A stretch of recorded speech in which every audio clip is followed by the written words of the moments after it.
أعوذ بالله من الشيطان الرجيم بسم الله الرحمن الرحيم السلام عليكم ورحمة الله وبركاته. Assalamualaikum warahmatullahi wabarakatuh. Bapak Ibu jamaah salat tarawih yang dirahmati Allah. Acara berikutnya yaitu acara peringatan nuzul Quran atau memperingati turunnya Al-Quran. Waalaikumsalam, masyaallah ya. Masyaallah. Alhamdulillah. Anak di mana? Peserta kita yaitu Bapak Siap. Dr. Andes Tiadasi Ahmad Yubaidi MA.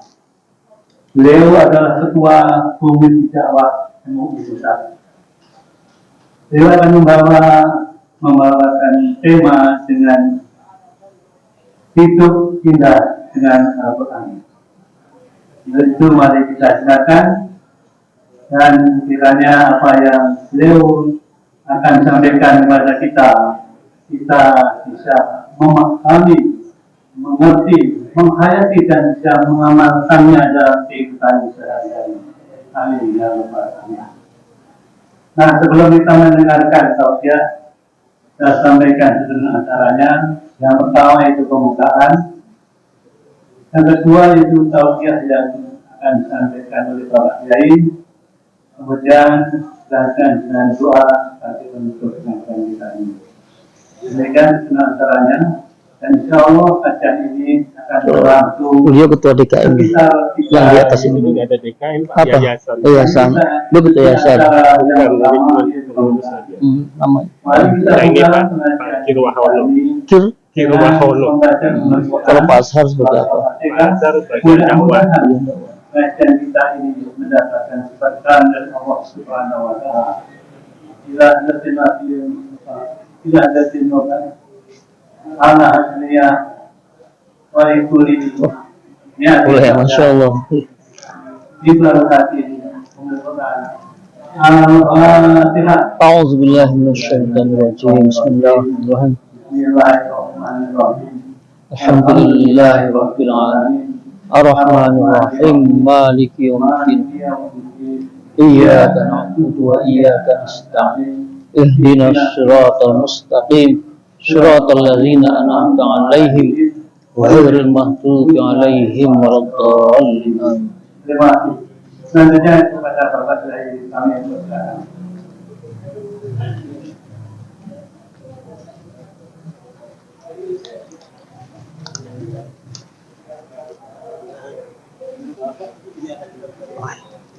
Ini sayang.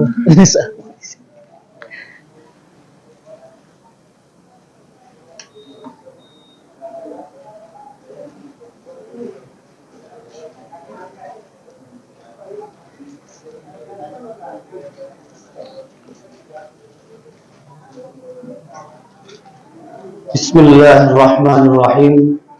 Assalamualaikum warahmatullahi wabarakatuh. Ini ibu-ibunya gak ada suaranya. Jangan-jangan ibu-ibunya ini masih melanjutkan buka. Bu, bukanya sudah atau belum, Bu? Sudah makan? Belum. Lontong 5 belum makan. Kita biasanya buka sudah makan bakwan 5, lontong 5, kolak 1 mangkok, bilang belum makan, baru buka. Itulah Indonesia. Alhamdulillahirabbil alamin. Wa bihi nasta'inu ala umuri dunya waddin. Wassalatu wassalamu ala asyrafil anbiya'i wal mursalin. Sayyidina wa habibina wa maulana Muhammadin wa ala alihi wa ashabihi wa man tabi'ahum bi ihsanin ila yaumiddin, amma ba'd. Pertama-tama yang saya hormati seluruh jajaran pimpinan Yayasan Masjid An-Nur Pamulang Permai yang insya Allah senantiasa dirahmati Allah Subhanahu wa Ta'ala. Wabil khusus untuk saudara saya yang menghubungi saya, Bapak Dr. Kiai Haji Azharuddin Latif. Saya tanya, katanya bidang dakwah. Ini mau saingan dengan ketua komisi dakwah. Nggak apa-apa. Dia luar biasa, padahal kiprahnya di MUI juga luar biasa. Tapi di sini pun beliau masih siap menjadi bidang dakwah, Masya Allah. Ini patut ditiru. Kita boleh berpikir global, tetapi tetap act locally, tetap kita berkiprah di tengah-tengah masyarakat, Masya Allah. Bapak Ibu yang dirahmati Allah Subhanahu wa Ta'ala, mari kita panjatkan rasa syukur kita kehadirat Allah Subhanahu wa Ta'ala, karena dengan nikmatnya lah kita semua alhamdulillah pada hari ini bisa melaksanakan Shaum Ramadan hari yang ke-29. Keberapa Pak? Belum 29.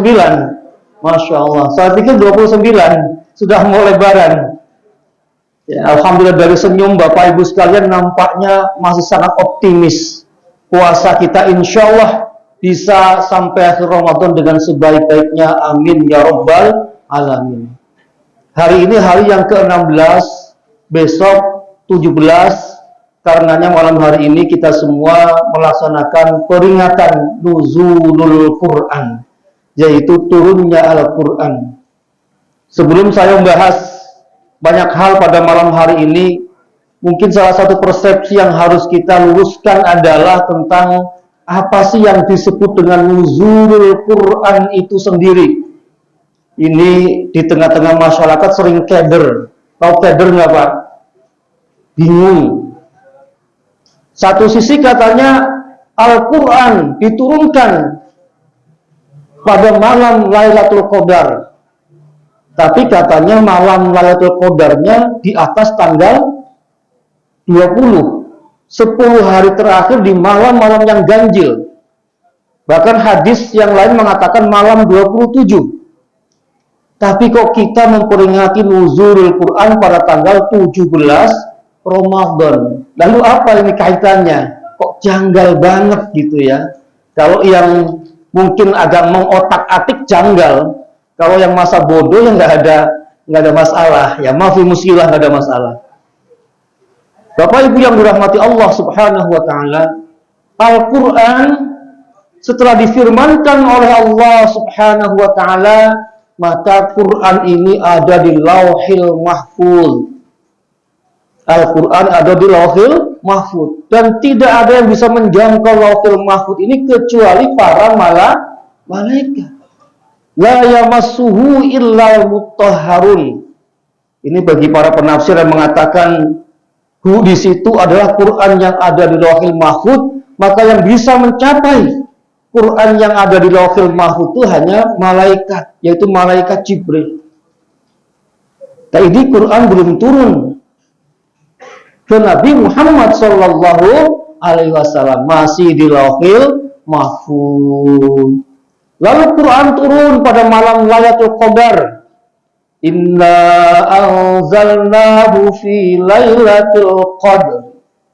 Kami turunkan Al-Quran pada malam Lailatul Qadar. Nah ini yang mana? Para ahli ilmu ulumul Quran mengatakan bahwa yang dimaksudkan Quran turun ke atau pada malam Lailatul Qadar ini adalah dari Lauhil Mahfuz turun ke Baitul Izzah, atau yang kita sebut dengan langit dunia. Seluruhnya dari Lauhil Mahfuz turun ke Baitul Izzah, langit dunia. Dan ini pun belum sampai kepada baginda Rasulullah Sallallahu Alaihi Wasallam.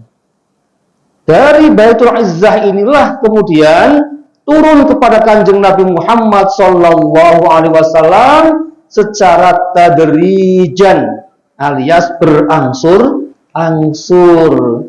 Yang pertama kali turun surat Al-Alaq ayat 1 sampai 5 di Gua Hiro. Inilah yang kita peringati, yang oleh kebanyakan ulama dikatakan terjadi pada tanggal 17 Ramadan, walaupun ini juga banyak diperselisihkan ya, tapi kalau kita selisih terus kan bingung Pak. Mendingan sudah yakin aja sudah. yakin bahwa kita ikuti para ulama yang mengatakan bahwa Quran yang pertama kali turun dari Baitul Izzah kepada baginda Rasul, yaitu Al-Alaq 1-5, yaitu pada tanggal 17 Ramadan ini. Dan inilah yang kita peringati sebagai nuzulul Quran. Insya Allah dengan pemahaman ini maka tidak ada kejanggalan ya, bahwa Quran yang diturunkan seluruhnya oleh Allah Subhanahu wa taala pada malam Lailatul Qadar adalah Quran yang turun dari Lauhil Mahfuz ke Baitul Izzah alias langit dunia.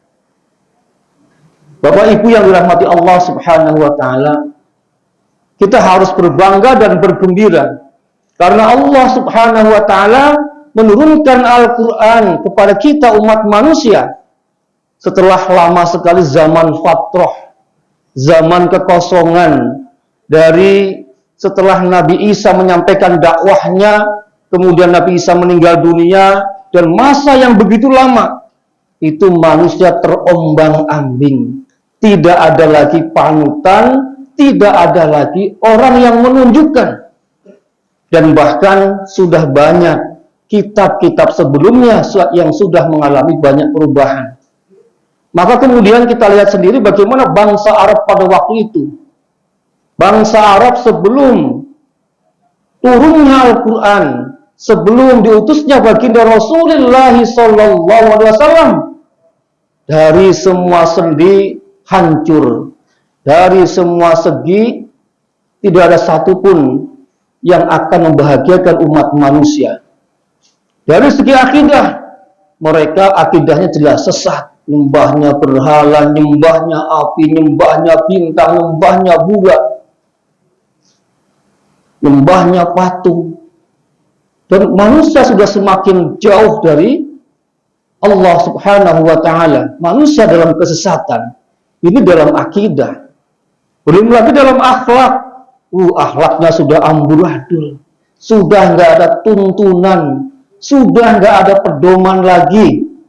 Bagaimana mungkin pada masa itu kaum wanita sama sekali nggak ada harganya, Bu. Jadi ibu-ibunya harus bersyukur kepada Allah Subhanahu wa taala. Karena kaum wanita pada masa Arab jahiliyah itu nggak ada arti sama sekali, bahkan dibunuh ketika masih janin, ketika masih baru dilahirkan ketahuan perempuan, itu tidak dibanggakan sama sekali, dibunuh.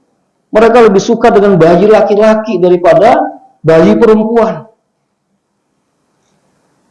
Perbudakan di mana-mana. Bahkan yang sangat mengiriskan, seorang ayah bisa mewariskan istri-istrinya kepada anak-anaknya. Masya Allah. Seorang ayah bisa mewariskan istri-istrinya kepada anak-anaknya. Ini alam apa? Kok bekas ayahnya dipakai anaknya gitu ya? Dan itu dianggap biasa saja karena memang sudah menjadi adat kebiasaan bangsa Arab pada waktu itu.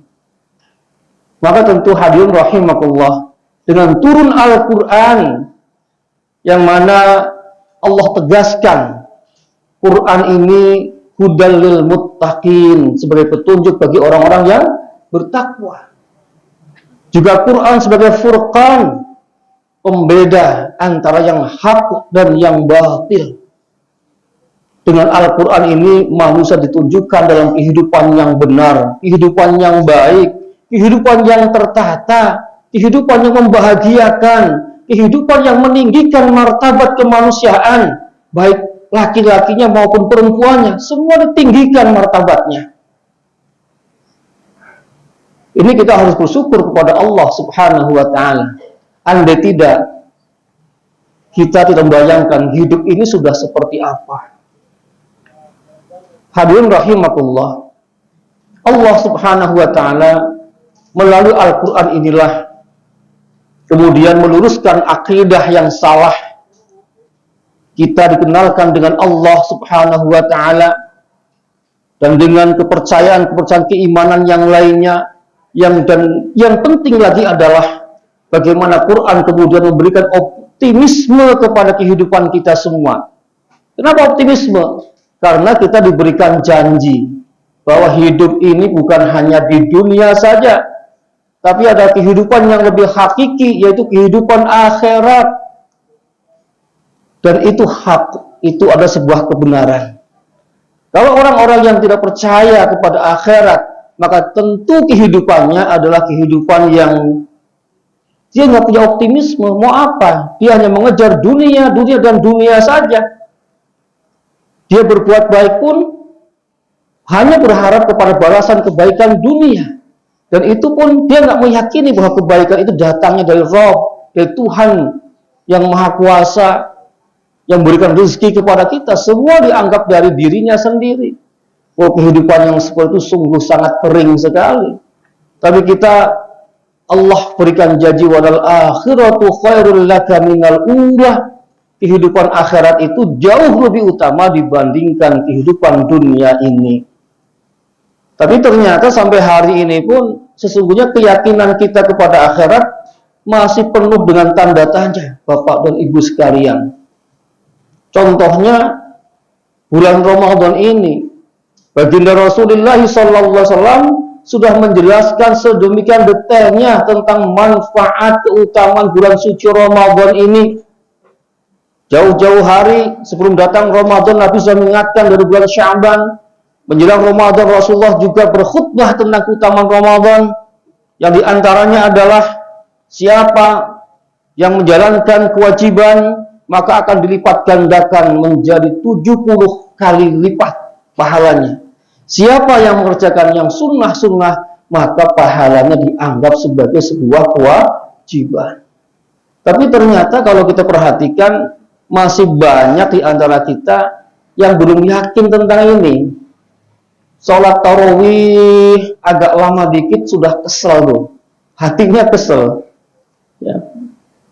Cari sholat tarawih yang paling cepat, gitu kan, yang super cepat.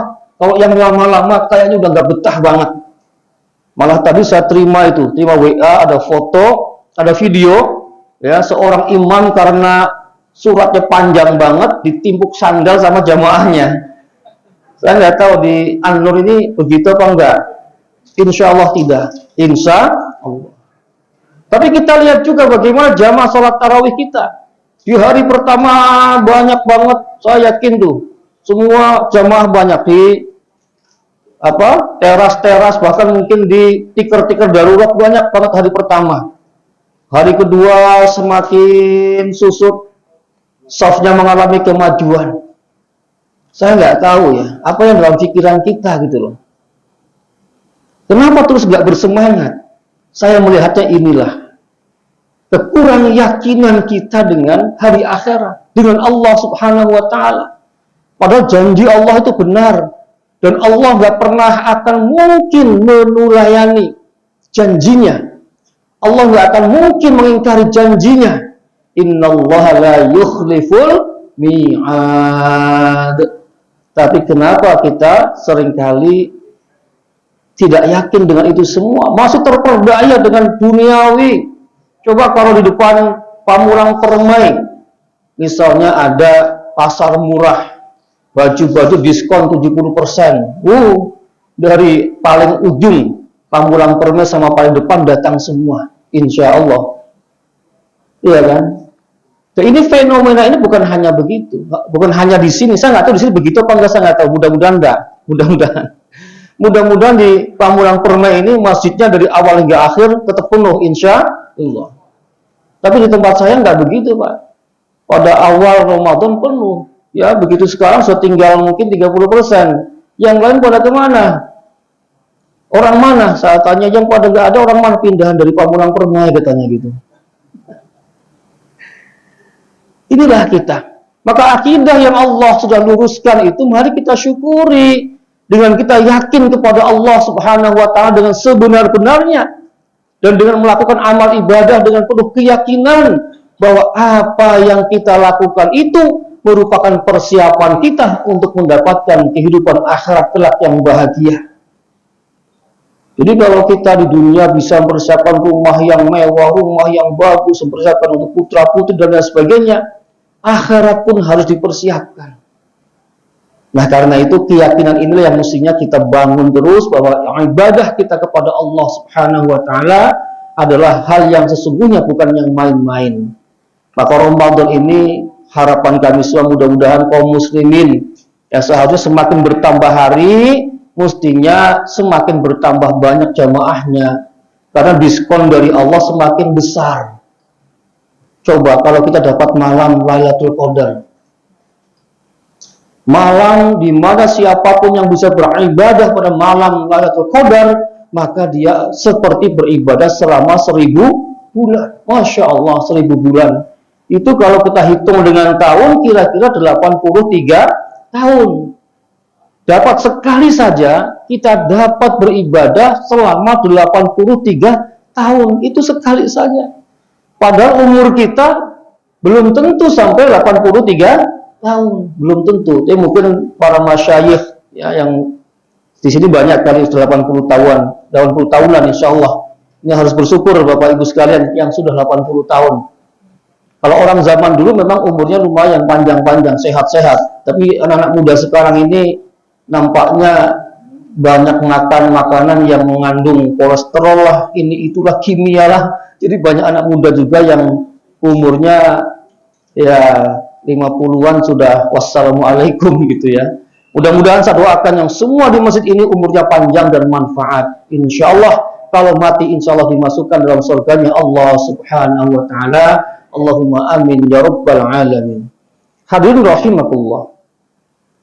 Dari segi syariat, ya, Allah Subhanahu wa taala juga mengatur bagaimana syariah, bagaimana tata hubungan manusia dengan Tuhannya diatur dengan sebaik-baiknya dalam peribadatan yang telah diatur oleh Allah Subhanahu wa taala. Kita umat Islam harus bersyukur kepada Allah Subhanahu wa taala. Kita diwajibkan sholat hanya 5 waktu. Coba kalau dulu waktu Rasulullah Isra dan Mi'raj 50 waktu diterima begitu saja sama Rasulullah, pastilah Bapak Ibu sekalian akan keteter, bisa masuk neraka semua, ya kan? Tidak sempat untuk mencari penghidupan, apalagi untuk menikah. Sangat sulit sekali kalau harus 50 waktu. Dengan 5 waktu, alhamdulillah, ini adalah waktu yang ideal. Subuh kita dibangunkan, memang sudah waktunya bangun. Apalagi Jakarta, nggak ada Jakarta kita bangun lebih dari jam 5, nanti berangkat kerja pasti keteter karena Ciputat sudah macet parah. Ya, Pak Kiai Azhar bangun jam 4 itu, jam 5 sudah berangkat ke DSN. Kalau nggak nyampe.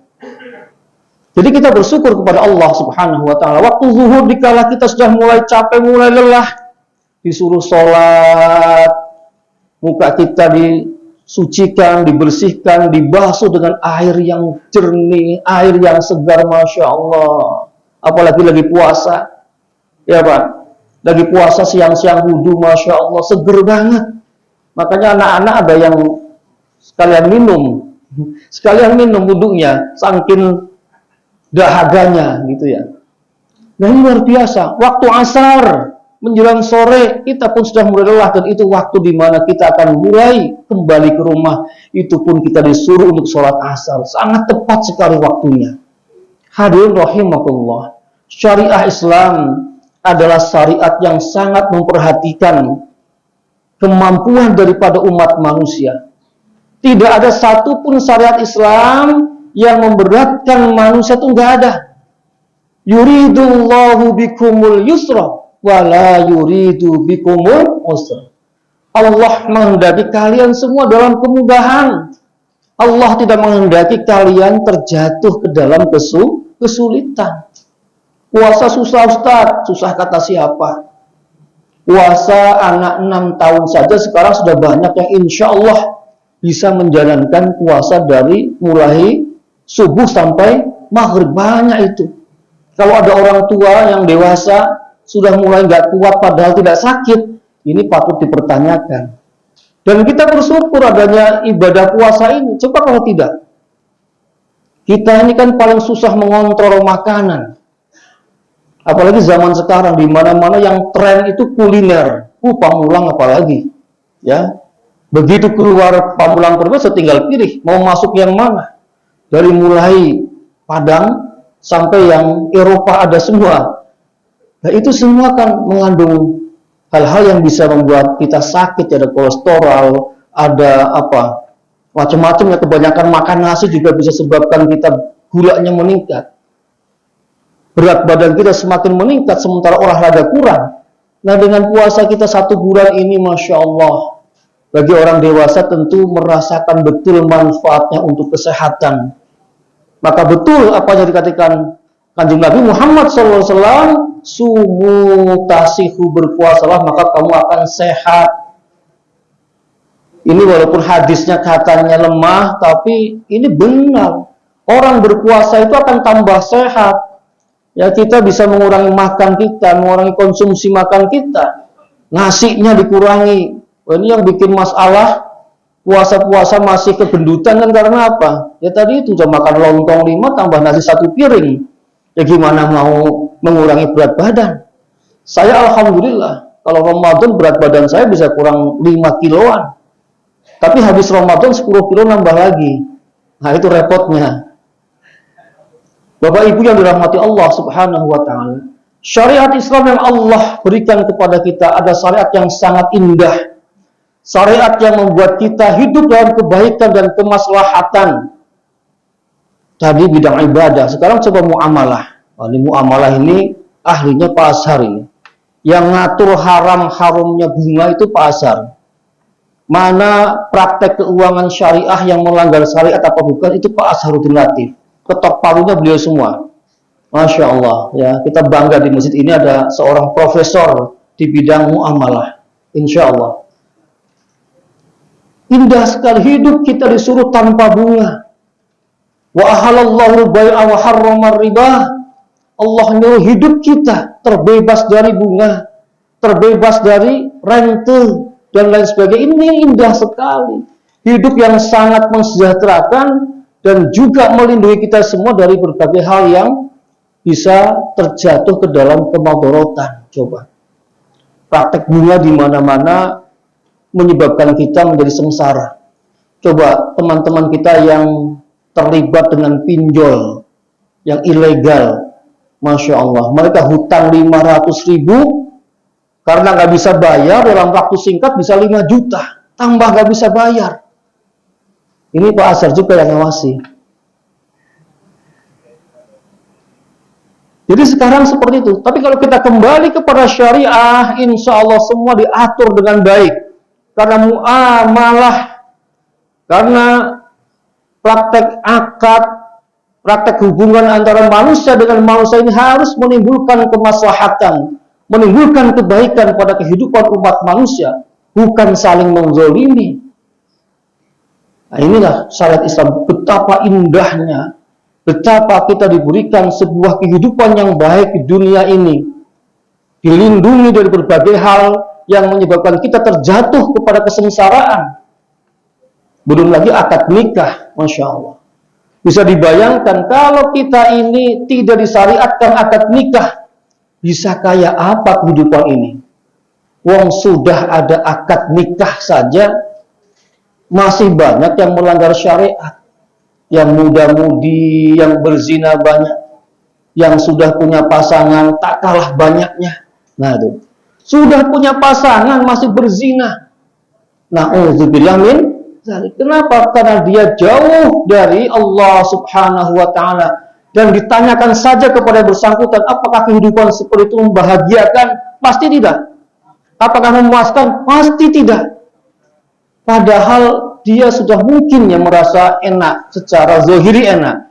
Dengan istri di rumah dia bisa berhubungan, dengan selingkuhannya dia bisa berhubungan dengan ilegal. Tapi ternyata semuanya itu tidak memberikan kebahagiaan, ya tidak memberikan kebahagiaan sedikit pun, walau fid dunya. Dia tentu akan selalu dihantui oleh perasaan berdosa, berdosa, dan berdosa. Dan setelah nyata juga gak akan bahagia, karena memang gak ada keberkahan.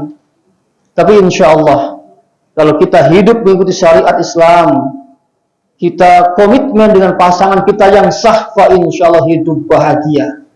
Apalagi kalau bapak-bapaknya ini pasangan yang sahnya lebih dari satu, insya Allah lebih bahagia lagi.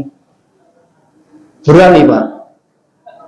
Ini yang sudah senyum-senyum Pak Azhar lagi nih. Kayaknya sudah punya simpenan. Simpenan apa simpanan? Kalau kita punya simpanan, aman Pak, dijamin LPS, Lembaga Penjamin Simpanan. Tapi kalau punya simpenan, nggak ada yang jamin itu. Pak Azhar pun nggak jamin. Jadi yang legal, yang syar'i itu nikmat. Kalau kita melanggar syariat itu, walaupun zohiriyahnya kelihatan enak, itu nggak enak. Dunianya pun nggak enak, apalagi akhiratnya. Dan inilah apa yang disinggung oleh Imam Al-Ghazali, bahwa dalam diri manusia memang ada sifat-sifat kehewanan. Nah, sifat-sifat kehewanan inilah yang kalau tidak kita padamkan dan dia hidup, maka manusia akan hidup seperti hewan, seperti bahimah, seperti kerbau, seperti sapi. Kerbau dan sapi ini kan binatang yang saya yakin dan semua yakin, semua menyaksikan nggak ngerti aturan, dan memang nggak ada aturan untuk mereka. Mau makan apa saja yang dihadapannya dimakan, punya hasrat seksual yang ada di hadapan disikat saja. Ya memang nggak ada ikatan suami istri, nggak ada akad tentang pemindahan hak milik. Tapi kalau ini ada dalam diri manusia, maka masya Allah, ya, seperti apa manusia itu? Apalagi kalau yang disinggung Al-Ghazali pada sifat yang kedua, beliau mengatakan di samping bahimiyah, manusia juga punya sifat yang namanya sabu'iyah, sifat serigala. Nah, sifat serigala ini sifat yang sangat buas. Kalau dia punya nafsu, kalau dia punya keinginan, maka dia bisa melaksanakan keinginannya itu dengan penuh kebuasan. Coba kita lihat dalam kehidupan sekarang ini, banyak sekali pembunuhan hanya dilatari oleh ekonomi. Kasus Banjarnegara, coba, dukun selamat, dia membunuh 12 orang dalam waktu kira-kira 3 tahun. Itu dianggap biasa saja buat dia, hanya karena kepentingan ekonomi. Belum lagi kasus Cianjur Bekasi, puluhan orang juga dibunuh hanya alasan ekonomi juga. Belum lagi Sambo yang menembak Joshua, ini juga banyak motifnya, mungkin diantara juga ekonomi. Belum lagi Teddy Minahasa, orang yang seharusnya mengawal hukum, membebaskan negara kita dari narkoba, malah sebagai aparatur dia yang menjual narkoba. Hidup ini sudah terbalik-balik. Ini akibat apa? Akibat nafsu dalam diri manusia tidak dihilangkan, apalagi kalau sampai pada nafsu sabu'iyah, nafsu serigalanya. Maka kata baginda Rasulullah SAW, bahkan manusia bisa lebih buas dari serigala itu sendiri. Rasul mengatakan, mazibani ja'iani ursila ila ghanamin bi'afsadalaha min hirsil ma'i lil mali wasyarafi. Jika ada seekor atau 2 ekor serigala yang sangat lapar, kemudian dilemparkan kepada seekor kambing, maka tentu kedua serigala itu akan mengejar kambing itu dengan penuh kebuasan, karena dia sedang kelaparan. Tapi kata Rasulullah, sebuas-buasnya serigala yang seperti itu lebih buas manusia, bi'afsadalaha, lebih buas manusia ketika manusia itu mengejar harta dan kedudukan. Ini sudah kenyataan di hadapan mata kita semua.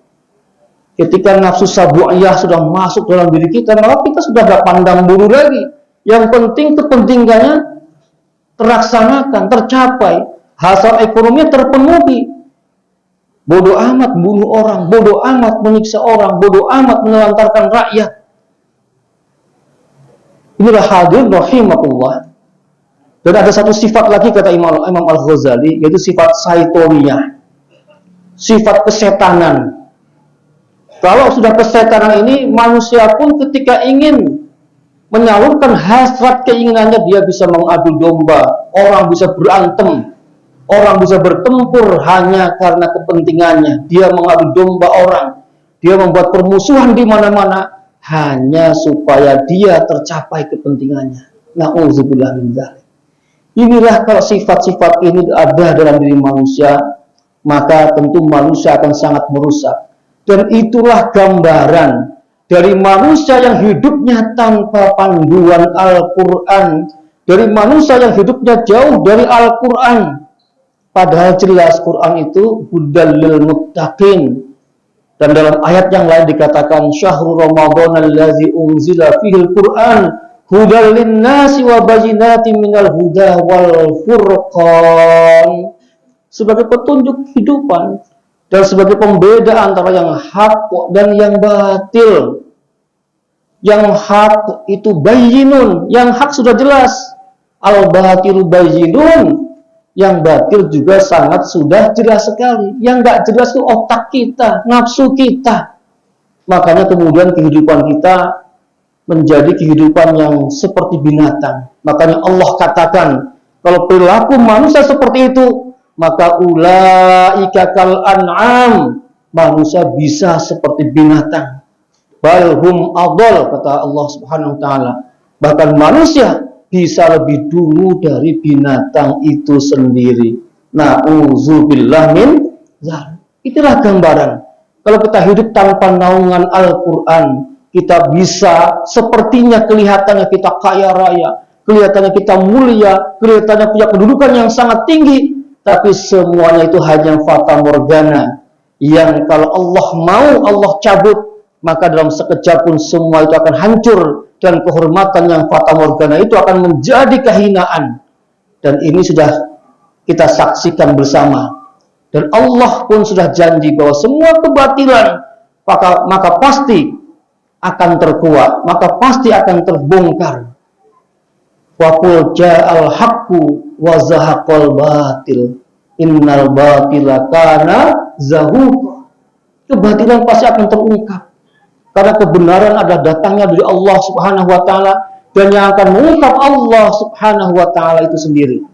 Maka hadirin rahimakumullah, marilah kita berpegang teguh kepada Al-Qur'an supaya hidup kita senantiasa mendapatkan kebaikan, mendapatkan kebahagiaan di dunia wal akhirah. Karena Quran ini datangnya dari Allah Subhanahu wa taala. Allah itu yang menciptakan kita. Dan Al-Quran itu adalah manual booknya, buku petunjuknya. Kalau Bapak Ibu beli elektronik, mereknya apa misalnya? Mereknya, ini boleh nyebut merek apa enggak? Mereknya X misalnya, mereknya X.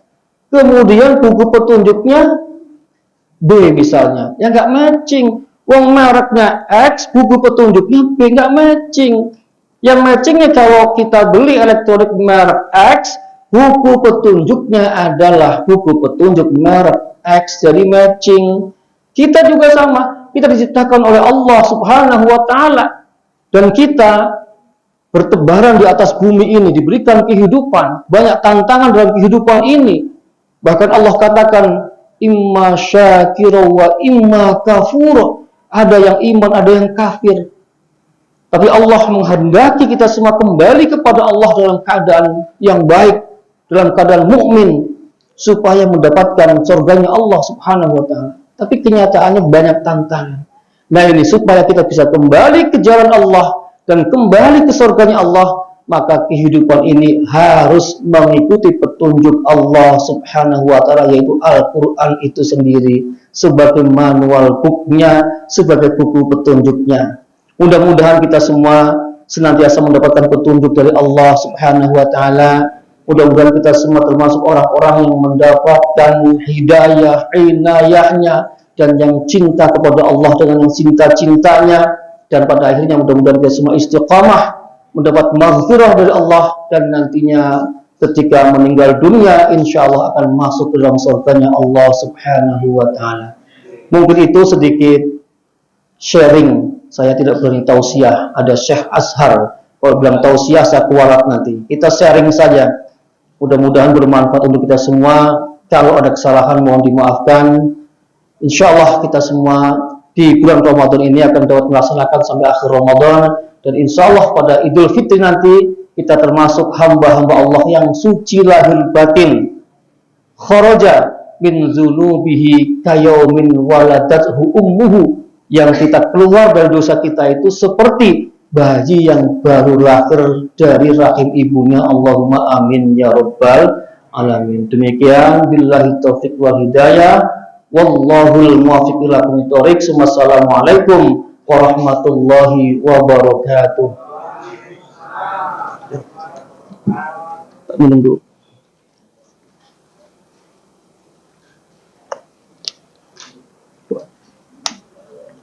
Mari Bapak Ibu sekalian, sebelum meninggalkan tempat ini kita berdoa kepada Allah Subhanahu wa taala. Mudah-mudahan apa yang kita lakukan, ibadah-ibadah kita diterima Allah dan kita diberikan senantiasa petunjuknya. Amin ya rabbal alamin. Bismillahirrahmanirrahim. Allahumma salli ala sayyidina wa syafi'ina wa karimina wa maulana Muhammad wa sallim wa radiyallahu tabaraka wa ta'ala an sadatina ashabi rasulillahi ajma'in. Alhamdulillahi rabbil alamin, hamdan yuwafi ni'amahu wa yukafi'u mazidah. Ya Rabbana lakal hamdu kama yanbaghi li jalali wajhika wa 'azimi sultanik.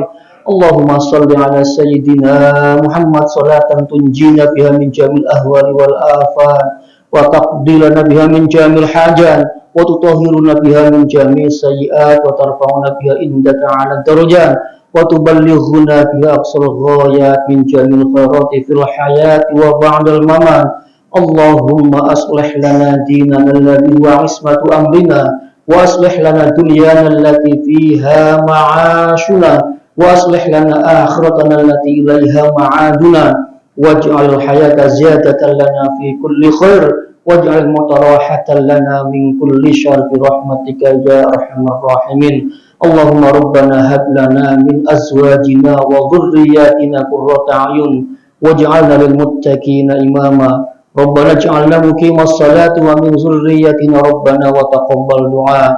Rabbana la tuzigh qulubana ba'da idh hadaitana wa hab lana min ladunka rahmah innaka antal wahhab. Allahumma inna ala zikrika wa syukrika wa husni ibadatik. Allahumma innaka afuwwun karim tuhibbul 'afwa fa'fu 'anna ya karim. Rabbana ighfir lana wa liwalidina wa li ikhwanina alladhina sabaquna bil iman wa la taj'al fi qulubina ghillan lil ladzina amanu rabbana innaka ra'ufur rahim.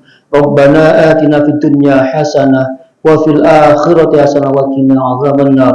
Wa sallallahu ala sayyidina Muhammad wa ala alihi wa sahbihi ajma'in. Subhana rabbika rabbil izzati amma yasifun wa salamun alal mursalin walhamdulillahi rabbil alamin. Assalamualaikum warahmatullahi wabarakatuh.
Thank you.